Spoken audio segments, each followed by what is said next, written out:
The design of a car is never just about how it looks, it's about engineering, culture, technology, and a message. Every curve and every headlight shows what a certain time cared about: luxury, being good with gas, being rebellious, being green, or what the future held. On this trip we're going from the bold, sleek shapes of the 1930s to the simple electric cars of the 21st century. We'll figure out why each of these cars became so important, and how they changed everything that came after.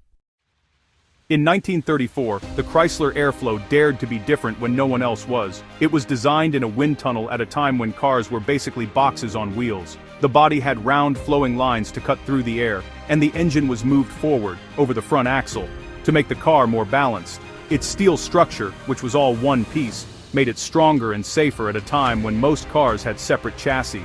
Simply put, it was a more stable car on the road, and quieter inside. The Airflow also placed passengers between the axles, which made the ride much more comfortable. But the public wasn't ready. Its very different design scared buyers, who were used to squarer cars, and so very few were sold. But its mark on history was huge.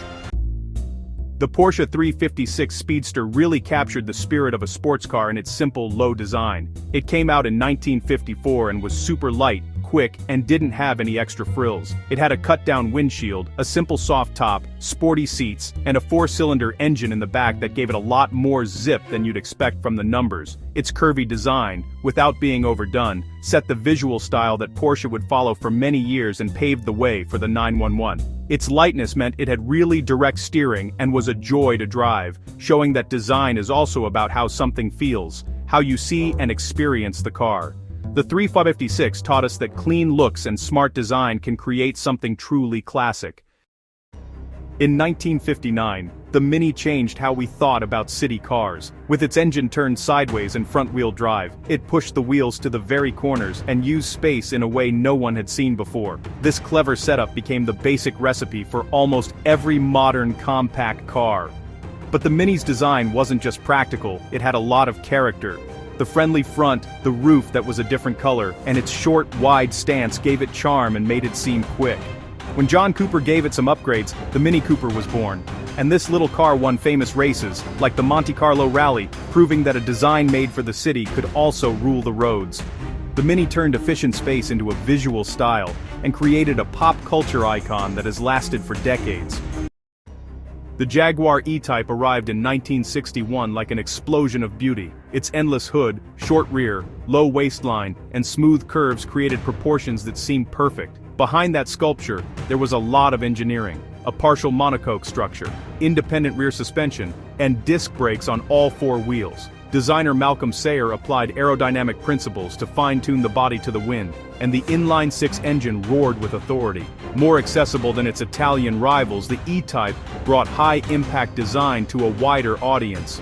It became a poster, a magazine cover. It became part of the culture. When Enzo Ferrari called it the most beautiful car ever made, he summed up a collective feeling.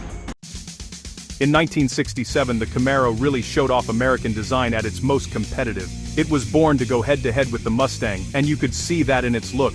Powerful, muscular lines. With an aggressive front, its side profile made it look fast, even when it was just sitting still. It was a super flexible car that could take anything from fuel-efficient 6-cylinder engines to roaring V8s. And the RS, SS, and Z28 packages added even more style and sportiness. The Z28, built for the Trans Am racetracks, brought racing stripes and a high-revving V8 engine.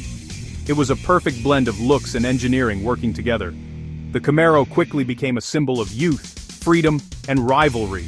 Its design sent a clear and simple message. This car doesn't ask for permission, it just shows up. The Datsun 240Z changed what people expected from an affordable sports car. In 1969, its clean design looked fancy, just like European cars. It had a long hood, a cabin tucked back, and a well-shaped rear. The inside was simple, made for the driver. Underneath, it had a reliable, straight-six engine, independent suspension, and wasn't too heavy, which gave it good balance. The 240Z wasn't just pretty, it invited you to drive it every day, without the maintenance problems that fancy exotic cars had. Its impact can be seen in the whole Z line, and how Japanese sports cars became popular all over the world. The Lancia Stratos looks like a concept car that escaped from the design studio. In 1973, it brought a shape to the rally world that looked more like a spaceship.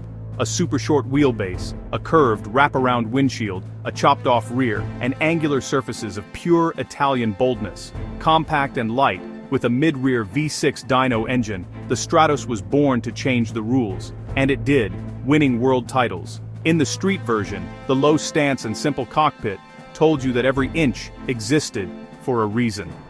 The Stratos taught us that design doesn't need to please everyone to be great, it just needs to serve its purpose with confidence. The Ferrari F40 is pure performance, right in front of you. It came out in 1987 and it was the very last car Enzo Ferrari himself approved before he passed away. It has a lightweight body, you can see the rivets, air intakes that look like sharp cuts, and a huge rear wing. At its heart is a fierce, twin-turbo V8 engine. And the inside tells you everything. No fancy stuff, no soft electronics. It's all about carbon fiber, the smell of fuel, and instant response. Every part of its surface is there for aerodynamics, every cutout has a purpose. The F40 became a legend, and the standard for any supercar that wants to be truly pure. It doesn't pretend to be anything it's not. And that's why, even decades later, its look still gives you goosebumps. In 1997, the Toyota Prius created a new kind of desire. Its design wasn't about looking aggressive, it wanted to look efficient. High lines, a chopped-off back, and a focus on how it moved through the air all sent the same message. Use less, pollute less, go farther, with less. This mass-produced hybrid started a whole new look of being responsible, where the way it looked explained the technology inside. The Prius became a cultural icon, from taxi drivers in big cities to celebrities who wanted to show they cared about the environment. And beyond how it looked, the hybrid engineering changed driving habits. The Prius's design showed that there's beauty in being efficient. The Tesla Model S brought a simple, clean design to everyone. No big front grille, smooth surfaces, and a sleek sloped back. Inside, it was a big change, an interior mostly made of screens, hardly any buttons, talking directly to a new, tech-savvy audience. The battery pack on the floor made the car's center of gravity really low. This meant a roomy inside and amazing handling around corners. The Model S quietly shouts, great performance and being good for the planet can absolutely go together.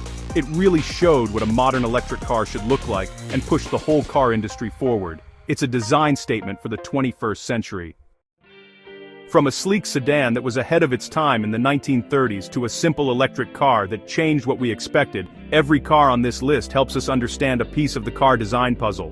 The Porsche 356 taught us about clean design, the Mini, smart use of space, the E-Type, beauty that sells, the Camaro, a competitive spirit, the 240Z, affordable style, the Stratos, extreme function, the F40, raw honesty, the Prius, being responsible, and the Model S, the future that's already here.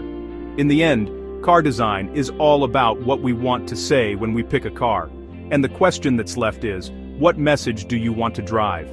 If you enjoyed this journey, subscribe to Gearbones and tell us in the comments which chapter of design speaks to you the most. The road of evolution keeps going, and we'll keep going together. Thanks for watching, until the next trip through car design.